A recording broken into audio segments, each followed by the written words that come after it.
Hello. Welcome everybody to another wonderful Fiveable stream here. My name is Steven, AP European History, Unit 6, Unit 6, Industrialization and its Effects. I hope everybody's doing well. I hope everybody is having a wonderful Monday. First Monday stream, I think, for the Euro gang over here. So it's great to be with you guys. Great to see you guys. Hopefully things are looking good so far. Knock on wood. No internet issues. So we'll talk a little bit about that before we get started. Kind of what the plan is for French Revolution. I put it in the Discord, but for everybody else, we'll talk a little bit about it,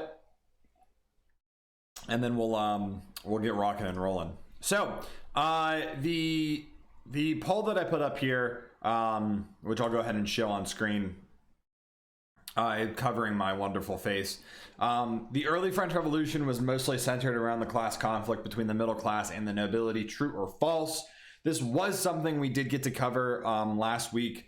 The thing to remember with the early French Revolution is that this was not a conflict between the middle class and the nobility. Okay, this is false, and everybody got it correct. This is false. And the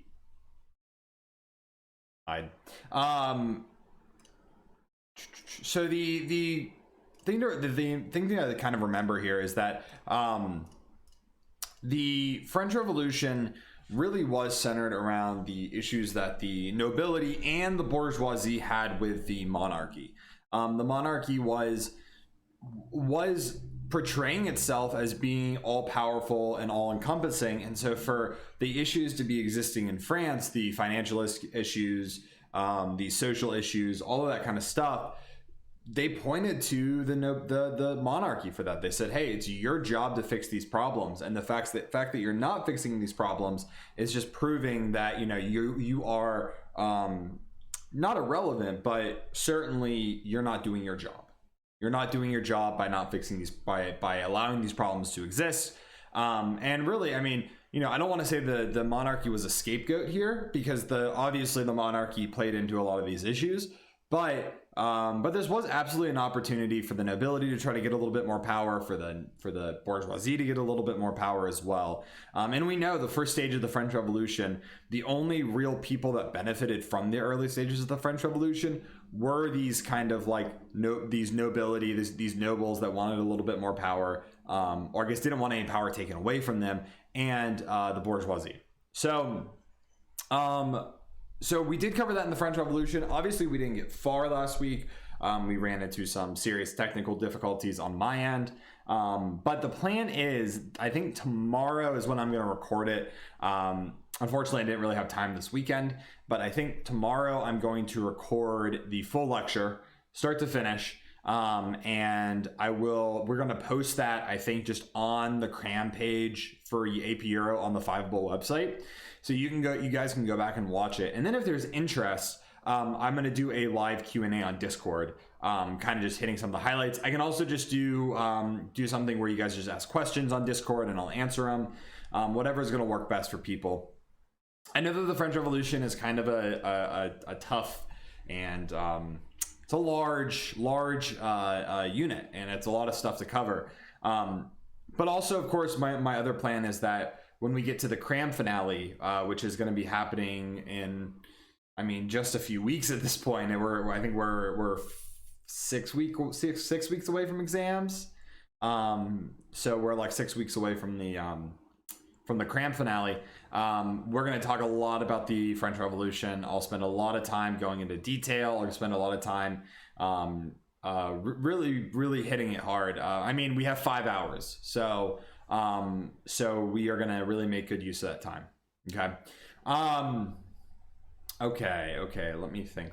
Anything else we need to cover? I think that's it.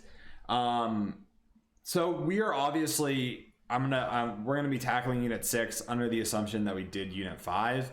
I'm gonna assume that most of us at least are moderately aware of what's happening at the end of Napoleon's reign. I'll hit on it a little bit as well, but obviously we didn't get around to talking about it last week because of stuff and things and internet fun stuff. Let's go ahead and get rocking and rolling here. So I'm going to pull up the slides.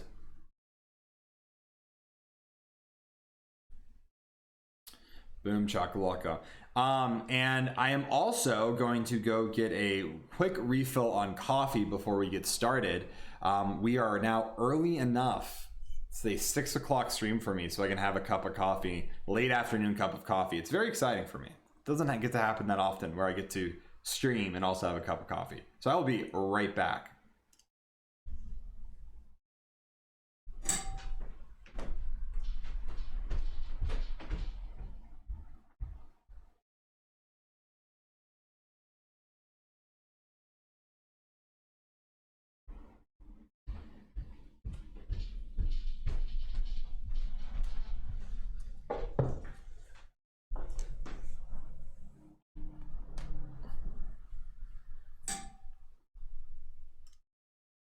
All right, so we are back in action here, ready to rock and roll.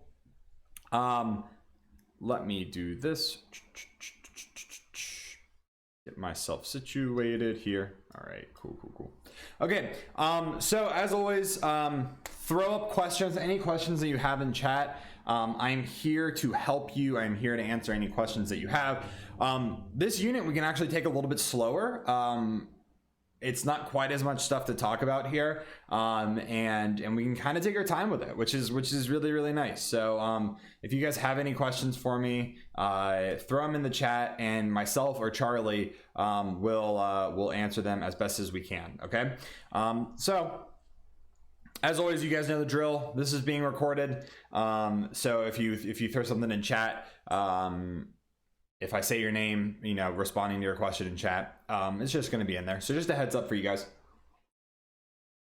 If you are not following Fiveable on all of these social medias, please make sure that you do. Okay, this is where, technical difficulties are going to happen in this wonderful online world that we are currently living in.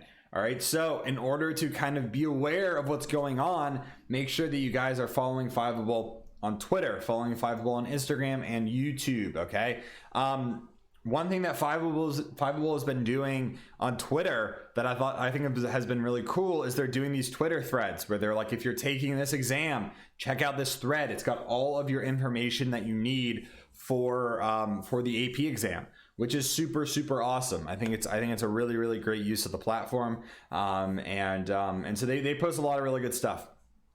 I'm also going to talk about the Discord. Of course, I love the Discord. I think it's great. Lots of stuff happening over there. I mean, it's a real community of students and teachers and TAs and all of these people, all these wonderful people that are really just like supporting each other, not only through AP stuff, but also through like career building stuff. I've talked about the resume builder that they had going on there. They did some LinkedIn workshops. They've done, and there's all sorts of channels for all sorts of other interests and topics too. So the Discord's great. It's awesome. Go check it out if you haven't already. I also put a reminder at the start of every stream. Charlie is in there also at the end of every stream to answer any questions that you have. So check out the Discord. All right, so what's coming up here? Tomorrow is Unit 6 Trivia at 10 p.m. Eastern Time. This trivia is going to focus on a few different things. It's going to focus on the competing ideologies.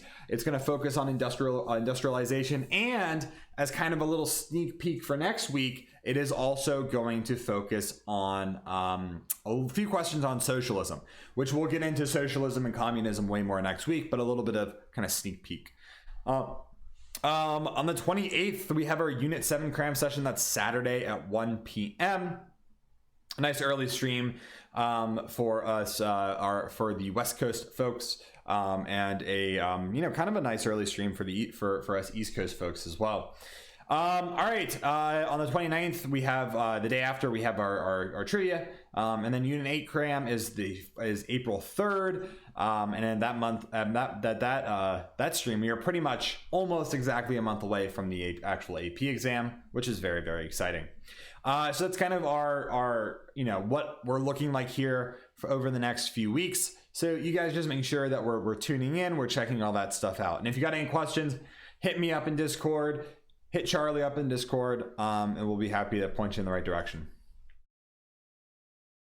All right, so what are we going to be doing here?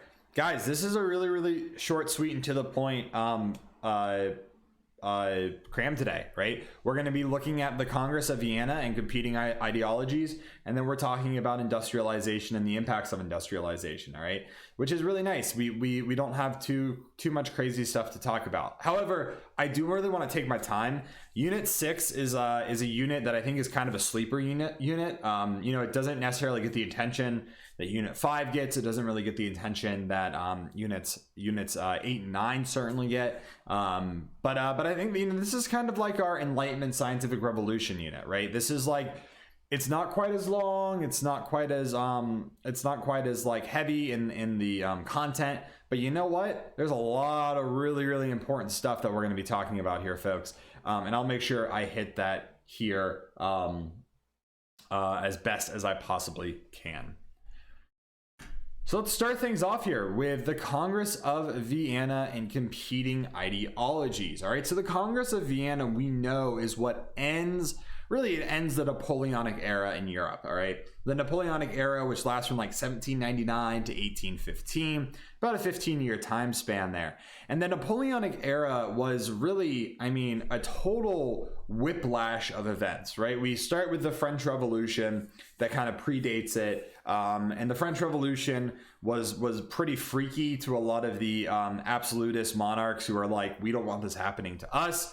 And then it's like out of nowhere, here comes Napoleon, who's the like polar opposite of what the French Revolution was kind of about, right? The French Revolution was about, you know, ideally the French Revolution was about political representation, and it was about constitutions and all this kind of stuff.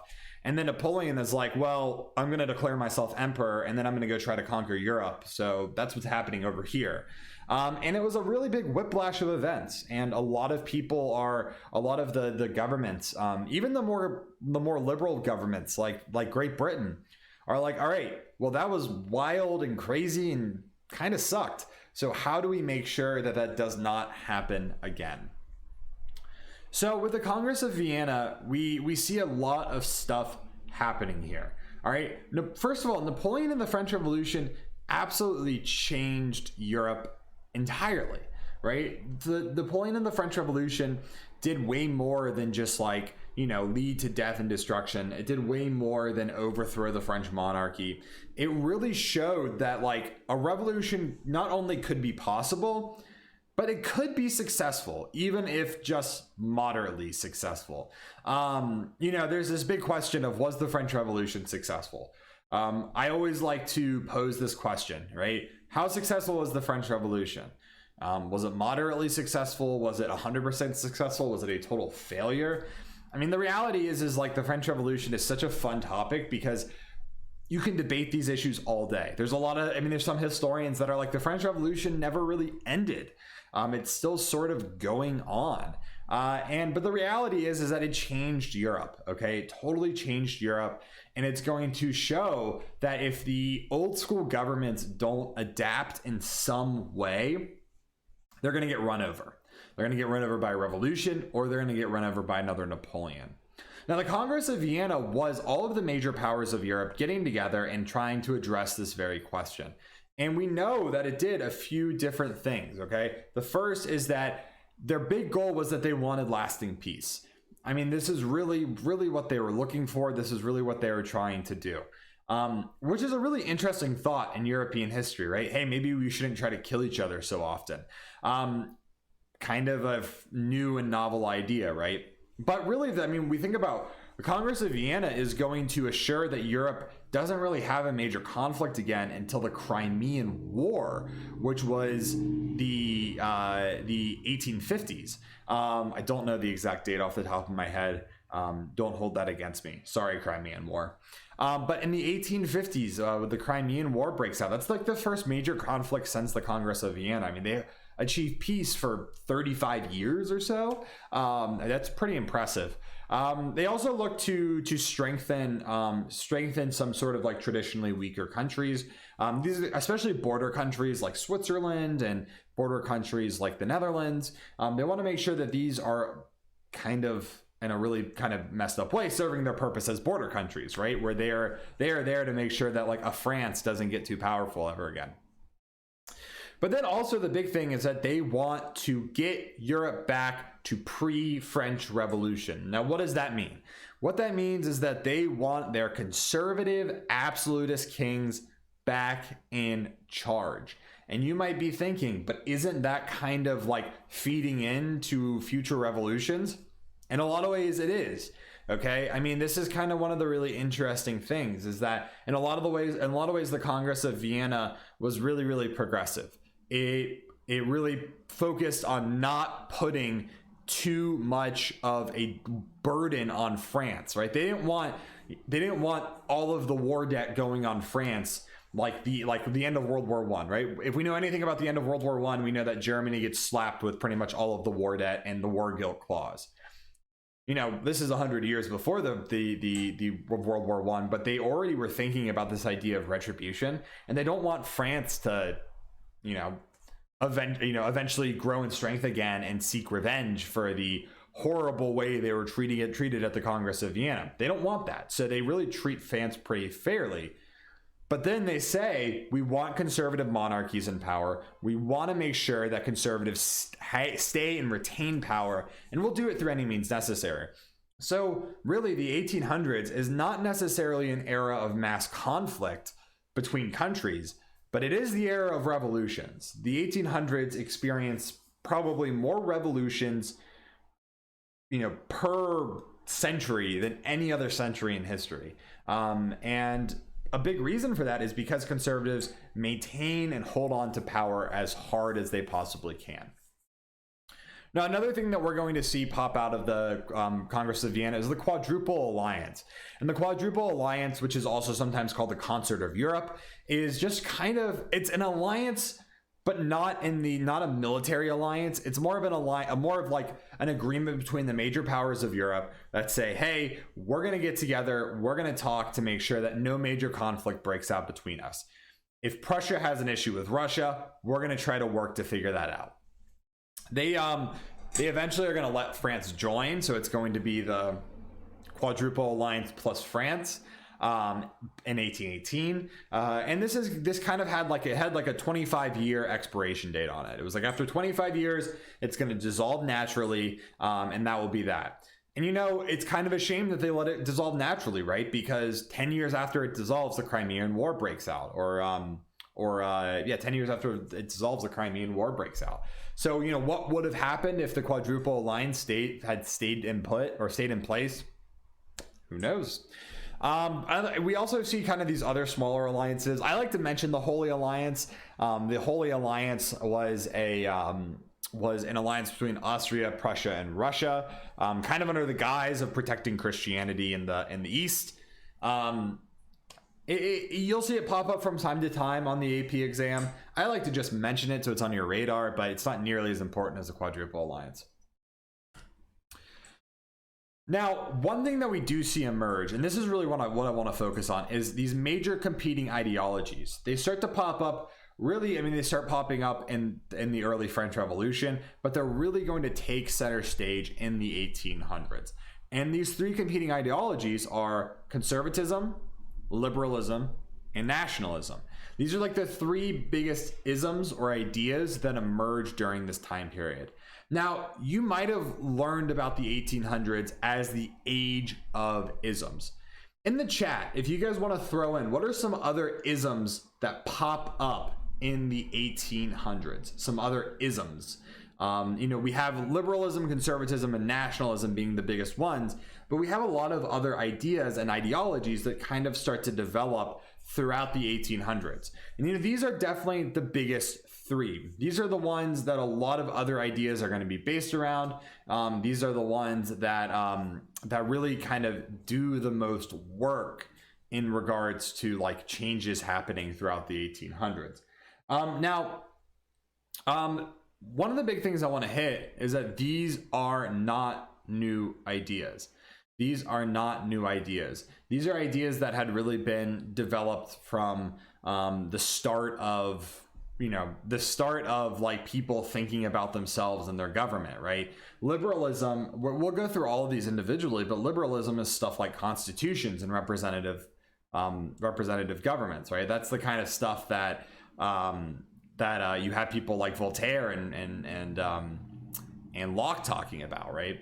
So these aren't new ideas, but we're going to go through each of these individually. We're going to talk about kind of some of their major sticking points, why they're important, and all of that good stuff. So let's start with conservatism here. So conservatism, this is typically favoring wealthy landowners and the nobility. Their big goal was that they wanted to keep the monarchy in power.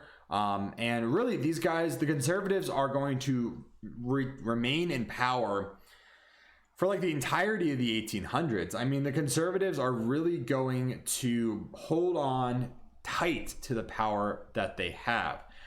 Really, we can think about like the old regime here, right? This is the old guard. They want to bring back Europe to a time period from before the French Revolution. So let's think here. Who could some of these conservatives be? Would someone in chat give me an example of who would be an example of a conservative person in Europe at this time? It can even be someone historically, someone that we would deem as conservative by this definition. Who do we think? What would be some examples of conservative people in European history that we've talked about so far, or that we're eventually going to talk about? What do we think? And one thing I want to say is that, when we're talking about conservatives, we are not talking about conservatives in 2020, 2021, right? This is not modern conservatives. This is not modern liberalism. This is conservatives from this very specific time period. So what do we think? Can we think of anybody who would be an example of conservatives? Think of anybody that would be an example of conservatives? No, nobody. We can't think of anybody. What about someone we've talked about? Edmund Burke. That's a really good, that is a great example. Edmund Burke.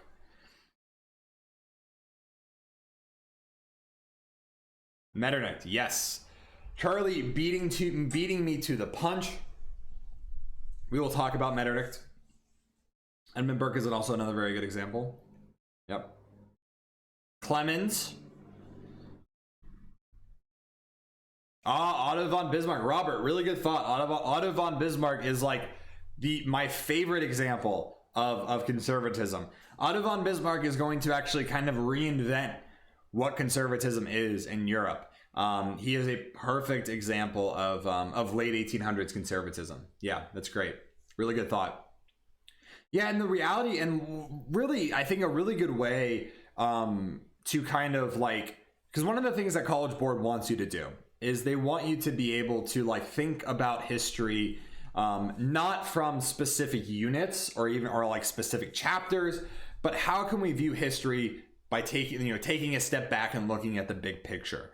And a really good way to do that is to think about some of these guys, think about some of these people in terms of liberalism, conservatism, right? Think about them like that. Think about someone, even people that we're going to talk about in Unit 8, right? Would they be an example of a classical conservative or a classical liberal? Thinking about people kind of from different perspectives like that is really, if you can translate that into your AP exam, it really shows that you have a good understanding of European history, not from a very narrow perspective, but from a very wide perspective, which is really what College Board wants to see.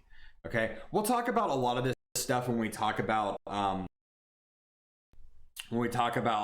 I think this is in like 3 weeks when we talk about the free response questions and the short and the written questions. So let's talk now about liberalism and nationalism. So when we're thinking about liberalism, typically these are our bourgeoisie. These are our merchants, our wealthy are wealthy landowners, but who are like not quite wealthy. They're not rich, but they have decent money. These are artisans or shopkeepers, people like that. And really, the big goal of liberalism was to really, it was kind of, we can kind of think about it like the original goals of the revolutionaries: get a constitution, get a representative government, right? Challenge the conservative stronghold over government with popular elections, representation, all of that good stuff. These are the people that are heavily influenced by the Enlightenment, right? These are the people that are heavily influenced by the Enlightenment.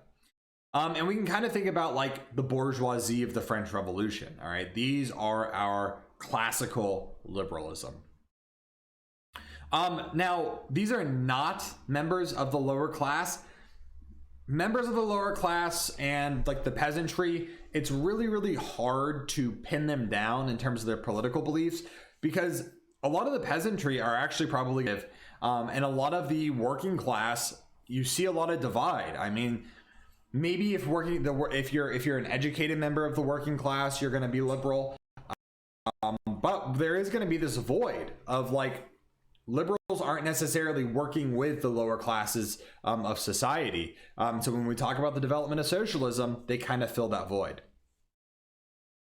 And then lastly, our last major ideology is nationalism. And nationalism is by far the most powerful and influential ideology of the 19th century. And really even into the 20th century. This ideology is going to be so dominant and so influential. And really, nationalism is aimed at creating a country that is based around common cultures, common histories, right? Common languages. And it disagreed with the existence of like these mega states like Austria. Austria as a state was massive, and it had lots of different language groups and lots of different cultures and lots of different histories. And nationalists would say, no, they all need to be their own countries. Now, nationalists were not liberals. Nationalists were not conservatives. Nationalists were nationalists. One thing we're going to see is that nationalism is going to kind of link up early on with liberals because they are both kind of oppressed groups. But speaking of Otto von Bismarck, Bismarck is going to say, actually, we need to appeal to the nationalists, and because that's the future, right? Bismarck was like, nationalists aren't going anywhere. If we want to stay relevant as conservatives, we need to make friends with the nationalists. Now, nationalism as an idea is just that it's this belief in a nation, right? And a nation is not necessarily political boundaries. A nation is just people that belong to a group that shares a history, that shares social customs, that shares a language, all of that kind of stuff. Nationalism really has its early foundations in Europe with things like the 100 Years' War. The 100 Years' War being a real kind of unifying event for the French and a unifying event for the British. This is really going to push towards the growth of nationalism. The Napoleonic Wars are going to push towards the growth of nationalism, especially in the German states. It's going to force them to all work together, and they're going to kind of realize, hey, we sort of all speak the same language. Hey, we sort of all have the same culture. Maybe we should be a unified country. And so this is going to be kind of like the big talking points for nationalism. But the reality is that a lot of nationalists, they disagree on a lot of different stuff. Should each language group have their own nation? How do we determine political boundaries? How do we determine a nation?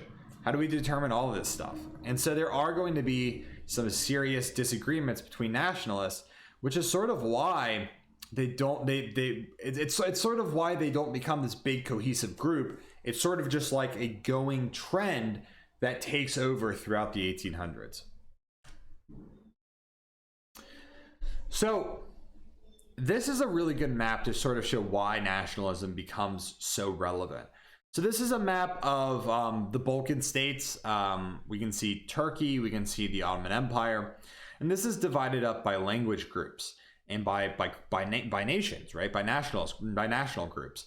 And what we can really see here is that there is a lot of diversity within the single space.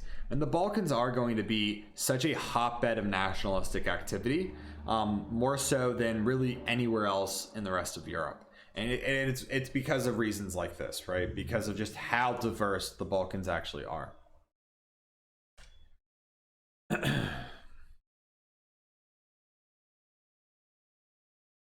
Now we're going to see nationalism sort of like rear up in a lot of different ways. Some really good examples of where we see nationalism sort of come up in the 18th or the 19th century is the Irish are going to seek home rule. Germans are going to seek unification. Italians are going to seek unification. Poland is going to look for like some sort of restoration. They're going to look for some acknowledgement that they still exist. The Habsburgs are going to really work to try to maintain their boundaries, even though they have the Hungarians and the Serbians and all of these other nationalist groups and knocking at their door. The Balkans are going to seek independence from the Ottomans and the Russians and the Austrians. So we see a lot of nationalist uprising and a lot of nationalist sentiment that exists throughout the 19th century and into the 20th century as well, right? If we can think back to, if you've covered it in class so far, or if we think back to like middle school, right? Why did World War I start? Well, World War I, very classically, we know the causes of World War I being main, right? Militarism, the alliance system, imperialism, and nationalism. So nationalism is going to be obviously very important. All right, let's talk about liberalism here, political liberalism. So political liberalism, is kind of what I've talked about so far. This is the idea that that governments should be representative, that governments should be bound to constitutions, that rights and freedoms should be protected. We can really think about like the Bill of Rights here. We can even think about like the United States government as being a very liberal government, according to this definition, right? Liberalism was just like some recognition that people need rights. And so by all accounts, the United States was doing that, right? The United States had popular voting systems. The United States had a government that was set up around popular sovereignty. Even if only a small portion of Americans could actually vote by the 19th century, we still have a government system that, by all accounts, is liberal. And really, they wanted all this to be achieved through constitutions. That's going to be kind of one of the things that we see throughout the 1800s is like, get a constitution going. We need to draft a constitution. Let's get a constitution ratified.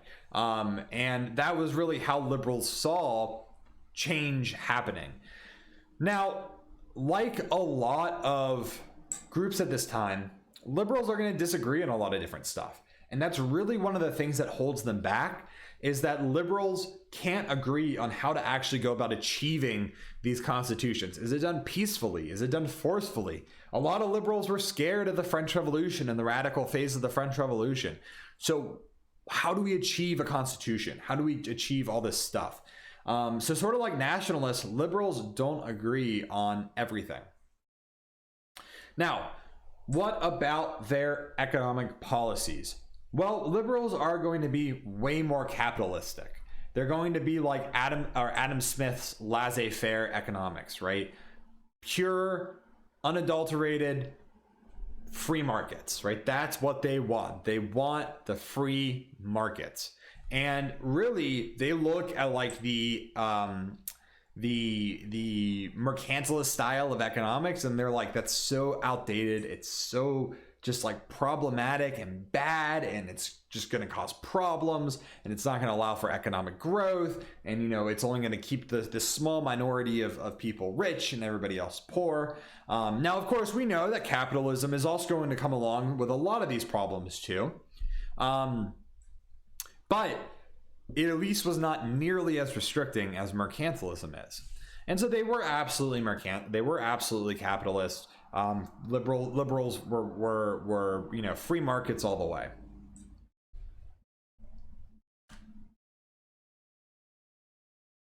Now, how do nationalists and liberals interact with each other?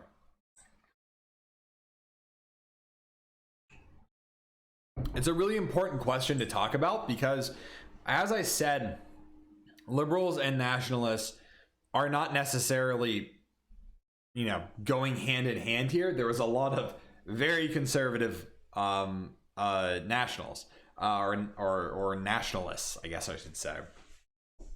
But early on, first half of the 1800s, liberals and nationalists are going to sort of link up. And it was really just more by, sort of like the enemy of my enemy is my friend.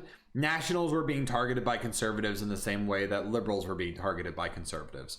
So for a lot of nationalists, they were like, liberals are our natural ally here because we're both being persecuted. And this is really going to exist pre-1848. The revolutions of 1848, which we'll get to here in just a little bit, are going to change that dynamic pretty substantially.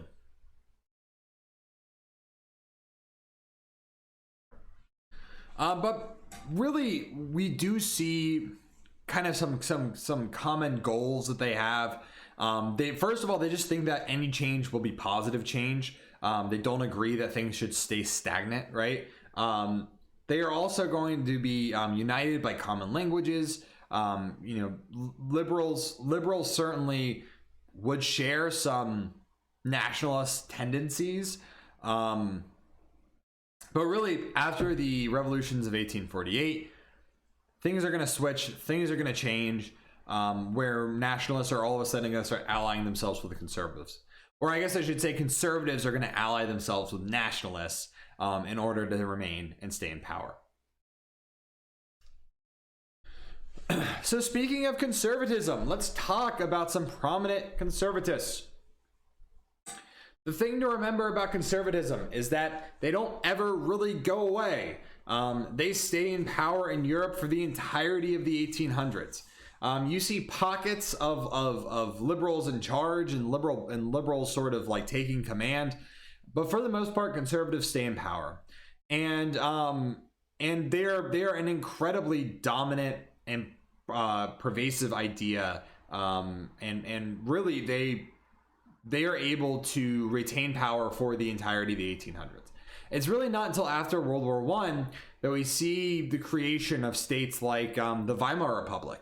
The Weimar Republic in Germany was a liberal republic. Now, it was, a lot of people would say it was very unsuccessful, but it was a strictly liberal republic. We don't really see stuff like that happening on a large scale until after World War I. But we've already talked a lot about the kind of the growing trends and ideas of conservatives, right? Legitimate monarchs, aristocracy, heavy ties to religion and the army, and they saw themselves as a constant threat of liberalism and nationalism, and then also a constant threat of the will of the people. They really tried to repress, what the people wanted, which is kind of backwards in our head. That's not how government should work. But that's the way that conservatives, they operated, because they still wanted to hang on to the old regime. Now, of course, we cannot talk about 1800s conservatism without this guy right here, right? Our boy Clemens von Metternich. And Prince Metternich is going to really embrace conservatism more than anybody else. He's going to be the face of 1800s conservatism for at least the first half of the 1800s. And he's going to do his best to kind of position Austria as the biggest ally of conservatism in all of Europe. Austria is going to kind of have its last bright, shining moment in, this early first half of the 1800s. Really, by the time we get to the second half of the 1800s, Austria is on the downhill climb, or the downhill fall, I guess, with nationalism becoming more prevalent, with Prussia, effectively unifying all of Germany. But this is really Austria's last big shining moment. And they are going to do a lot to not only suppress liberalism and nationalism, but also to dominate this newly formed German Confederation. So speaking of Prussia, we see pretty much Prussia following the same path as Austria. Frederick William III promises a constitution in Prussia that never pans out. And really Prussia really just doubles down on the conservatism, doubles down on really solidifying the bonds between the monarchy, the nobility, and the church. In the southern German states, really in these smaller German states, we see liberal ideas at their most prevalent. And this is happening a lot, especially within the colleges and the universities. And so in order to sort of suppress liberal ideology, we see the passage of the Carlsbad Decrees in 1819, which outlawed student organizations. It was a way that Metternich was able to, this is a really good example of Metternich stamping out liberalism in the early 1800s, the Carlsbad Decrees. We see similar things happening in Britain as well, but Carlsbad Decrees is a really good example here. So kind of switching gears, looking at liberalism, you know, liberalism, it's pretty obvious where they get a lot of their inspiration from, right? The Enlightenment, John Locke and the idea of natural rights, Montesquieu, checks and balances of government. Also, we're looking at like the French Revolution, the American Revolution, laissez-faire economics by Adam Smith, right? This is all stuff that seems relatively straightforward. With the sources of nationalism, you know, this is where things can get a little bit trickier. Nationalism we see mostly caused by the French Revolution and Napoleon. We see the development of things like national flags. During the French Revolution, we have universal conscription. We have this idea that, you know, during the French Revolution, why the French army was so successful was because, in a lot of ways, the idea that they were fighting for France, they were fighting for an idea, they were fighting for all people, not just for a king. And that mentality is actually very relevant. The German states become a very big, important source of nationalism, centered around cultural nationalism. And this is going to kind of continue to grow. We'll talk about this more with German unification, though, next week, or I guess on Saturday. Now, before 1848, kind of hitting on what I just talked about earlier, liberals and nationalists both work together. By the end of 1848, this is going to change. And really what we're going to see is liberals and nationalists, really nationalism being embraced by conservatism more than anything else, and liberals just not wanting to ally themselves with nationalists. Now, to kind of wrap up this looking at nationalism, liberalism, and conservatism, let's actually talk about some successful nationalist revolutions in the early 18th century, or early 19th century, excuse me. So first, we have three big successful nationalist revolutions. Greece, Serbia, and Belgium are all going to successfully establish their own states. Belgium is going to do this on the back of Britain. Britain is going to support the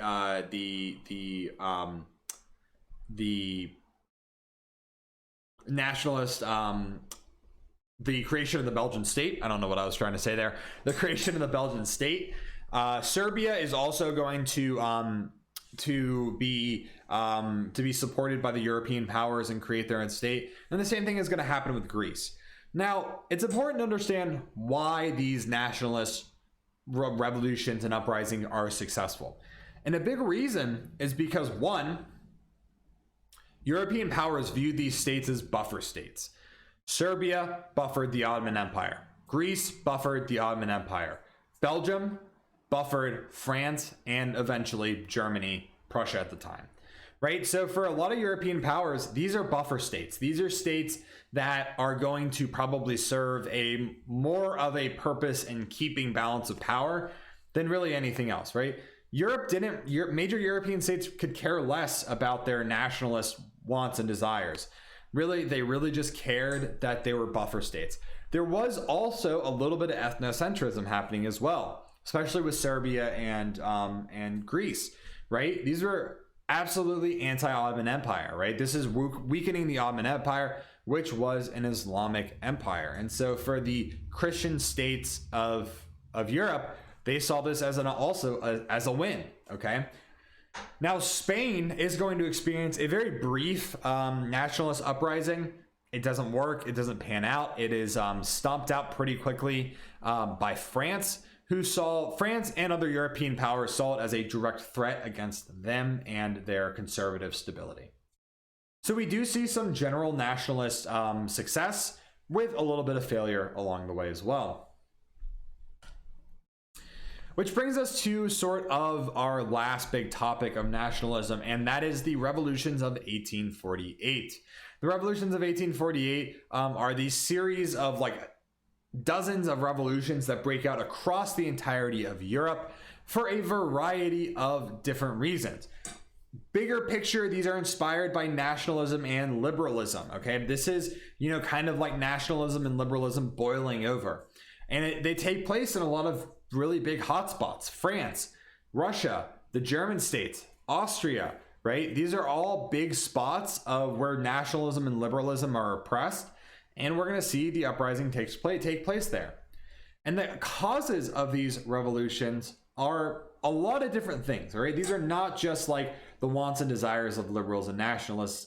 They are also bad harvests, unemployment, poor living conditions, no poor relief, no representative governments, lack of civil rights, and an unregulated economic life. A lot of these little things that sort of really build up and add up.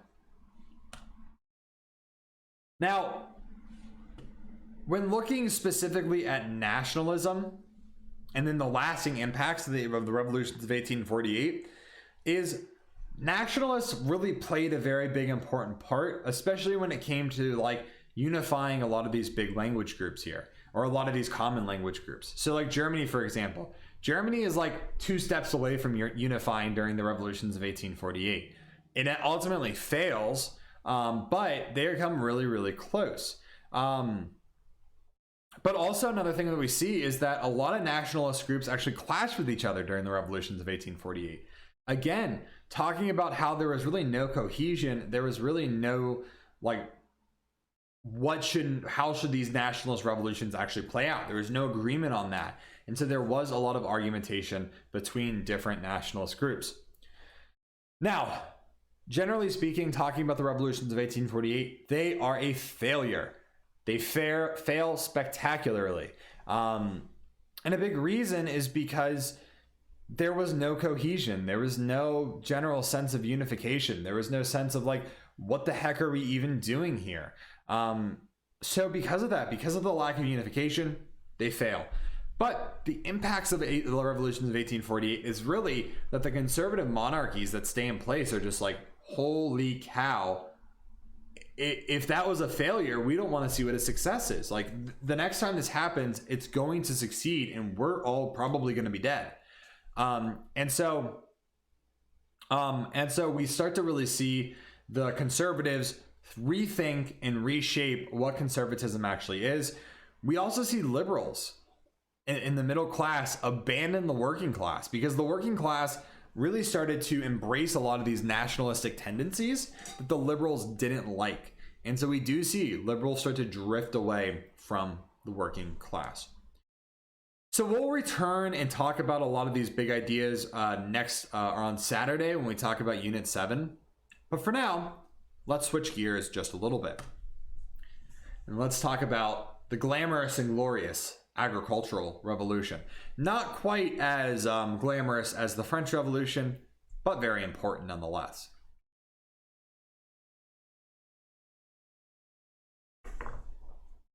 So the agricultural revolution, as you might suspect, has a lot to do with agriculture. And the agricultural revolution was major changes in agriculture over the course of the 1700s into the 1800s.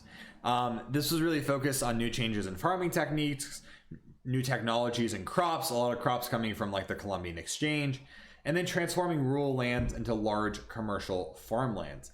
If we think about why it happened, really, traditional farming methods just could not keep up with the growing populations. And so something had to give, something had to really change. Now we're going to kind of go through some of the major big things that happened during the agricultural revolution. The first is that we start to see experimentations with new crops. This is especially happening with the British and the Dutch.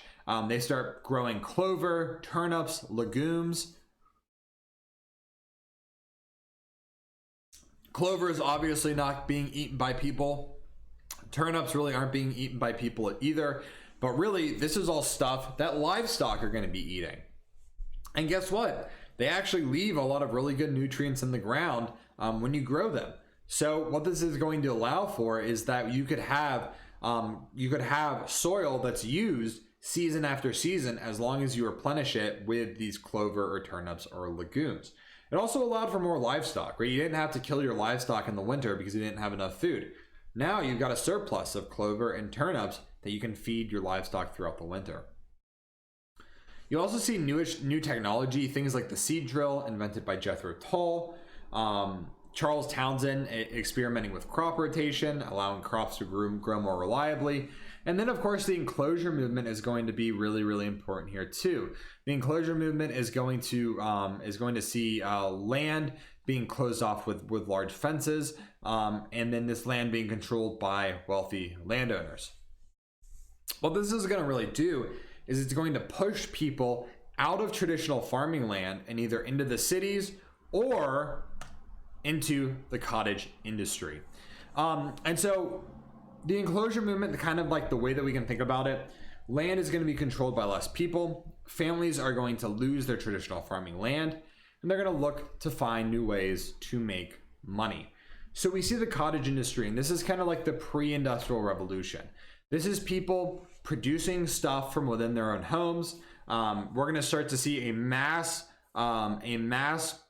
production of goods at really, really low levels of quality. And the amount of goods that are being produced on a day-to-day basis is going up, but the quality is going down. It's going to be really, really prevalent in the 1700s. It's going to be replaced by the factory system in the late 1700s, early 1800s. Which brings us to our last big topic of the day, the Industrial Revolution. Now, the Industrial Revolution, we can kind of look at in two phases. We can look at the British Industrial Revolution and then the Second Industrial Revolution. The British Industrial Revolution, as the name suggests, really only takes place in Britain and in any sort of large, meaningful scale. And then the Second Industrial Revolution is where it spreads to the rest of Europe. So the British Industrial Revolution, right, is really going to start in Britain for a few big reasons. We think about, why does the Industrial Revolution start in Britain? Well, the biggest reason is that it has all of the factors of production ready to rock and ready to roll. It's got geographical advantages with abundant amounts of natural resources. It's got the political advantages in that it was already adopting laissez-faire economics and laissez-faire ideas about production. It had a strong banking system, and it had a banking system that was willing to give out loans and give people opportunities to start their own businesses. And of course, Britain had a worldwide empire. It had people ready to sell. It had access to lots of raw materials that could be produced. It just had access to all this stuff, and it was ready to rock and roll into industrialization when a lot of other countries really weren't. Now, the first real industry that's going to be industrialized is the British textile industry. Throughout the 1700s, the textile industry is going to slowly develop through the development of things like the cotton gin, the flying shuttle, the power loom. These are all things that are going to lead to eventually lead to a industrialized textile system. And really what this is going to lead to is the development of the factory system. The factory system, we all know what a factory is, right? It's got all of the stuff in one place, right? So not only do you work the raw materials, but you also produce a finished product all under one roof. Everybody works in the same place. It's very efficient. It's very productive, and it's going to be eventually what all industries move into, which is this factory system. Now, this is going to be built on the back of the railways and the steam engines, which we'll talk about here in just a little bit. in just a few minutes. But the factory system is going to be the most kind of defining thing of industrialization. Now, eventually, we're gonna head into the second industrial revolution. The first industrial revolution, or the British Industrial Revolution, takes place from the late 1700s into the mid 1800s. The second industrial revolution is really going to take place in like the 1870s, 1880s, 1890s. Okay, so late 1800s. And this is going to also be called the Steel Revolution. We're going to see advancements in electricity, in the use of oil. And this is really where we see mass changes within society. Now, steel becomes the backbone of the second industrial revolution. It's created using the Bessemer process of melting down iron, pumping oxygen into it, and it gets super hard, and it becomes super sturdy and super strong, and it just becomes way more reliable than iron, and it's going to allow for big skyscrapers to be built, for big bridges to be built, for all this kind of stuff to be built. Now, the development of chemicals is also going to be really important here as well. This is really going to happen mostly in Germany. Germany is going to be really the first big non-British European nation to industrialize. They industrialized in the early 60s and 70s, and they're going to be one of the leading producers of chemicals, and which is going to give them kind of an edge in the industrial race. Even today, Germany is a mass producer of chemicals, pharmaceuticals, stuff like that. Now, eventually, energy source is going to move away from coal and towards electricity and petroleum. It becomes much more practical. It becomes much more widely used, even though coal is still going to be very important throughout the 18 and 1900s. Now, the last few things we're going to look at are kind of some of the big things that make the Industrial Revolution the Industrial Revolution. And the first is the development of new transportation. It can't be understated how important the invention of the steam engine is, if nothing more than just for the railways. Really what defines industrial countries is, do you have an in-depth railway system? How much railway do you have? How easy is it to get from one city to another? Okay, that's going to be the big defining characteristic of industrial cities. Now, with increased transportation, we also see the Panama and the Suez Canal opening in the late 1800s, early 1900s. The invention of the automobile with the internal combustion engine, the invention of the telegraph and then the telephone line, which, I mean, talking about connecting people, and that's just crazy. The fact that India can now communicate with Britain in a matter of hours as opposed to a matter of weeks, that's pretty massive. And it's going to be one of the big causes of the spread of imperialism, which we'll also look at on Saturday. And then, of course, the spread of wealth. With industrialization, we do see the development of kind of some more defined economic social groups, where wealth is going to be distributed. It will be distributed kind of more widely, but also very unevenly. Germany is going to sort of become, one of the wealthy industrialized countries along with Britain. We see similar things happening in parts of France, but areas like Russia, the Balkans, are going to be slow to industrialize, slow to adapt. We see similar things happening here. The United States is going to industrialize. Canada and Australia and Japan are going to industrialize, whereas like Latin America, Africa, and Asia more broadly are going to be slower to industrialize. And then lastly, we see the development of new wealth. Generally speaking, life does improve during industrialization. Food prices drop, material goods become more affordable, wages are going to increase. Luxury goods like tea and sugar and coffee, their prices are going to go down dramatically. But poverty is still going to be a massive, massive, massive issue that's going to especially afflict the working class, which we will look at next week. So, with that being said, we got through it, guys. Unit 6 is in the bag.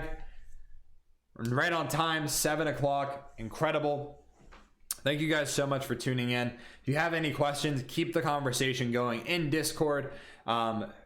Charlie is going to be in there answering any questions that you may have. I'll be in there to answer some questions, to answer some text questions. But thank you guys so much for tuning in. Saturday at 1 p.m. Eastern time is going to be our next stream. I'm so excited to see you guys there. We're going to be talking about a lot of really great stuff. Thank you guys so much for tuning in. My name's Steven. AP Euro, Unit 6 in the bag. I will see you guys for Unit 7 on Saturday. All right. Have a great week. I'll see you guys very soon.